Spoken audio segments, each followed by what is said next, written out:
부산시장 보궐선거를 앞둔 지난 3월 지역 정가를 떠들썩하게 했던 사건이 있었죠. 해운대 해수욕장에 들어선 초고층 주상복합아파트 LCT의 이른바 특혜 분양 명단인데요. 경찰이 5달간 수사를 벌였지만 혐의점을 찾지 못하고 사건을 마무리했습니다. 김용록 기자입니다. 지난 3월 LCT 특혜 분양 의혹을 제기하는 진정서가 부산경찰청에 접수됐습니다.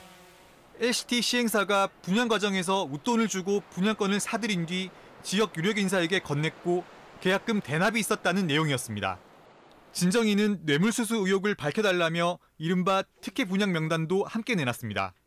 대규모 전담팀을 꾸린 부산경찰청 반부패 경제범죄 수사대는 명단에 올라온 인사 등 120여 명에 대한 수사에 들어갔습니다.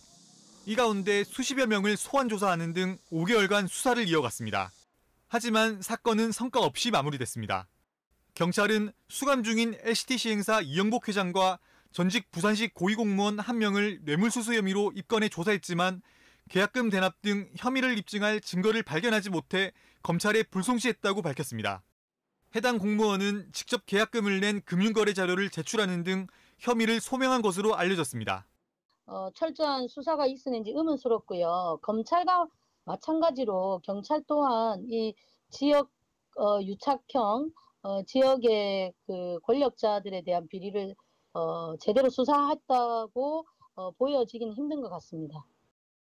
특혜 분양의 핵심인 주택법 위반 문제는 이미 5년의 공소시효가 끝났습니다. 경찰의 수사 범위가 제한된 만큼 이미 예견된 결과라는 지적도 나옵니다. 일부 시민단체는 경찰에 앞서 LCT 비리 의혹을 수사했던 부산지검 수사팀에 대해 봐주기 의혹으로 공수처에 수사를 의뢰했지만 아직 고발인 조사도 이뤄지지 않았습니다.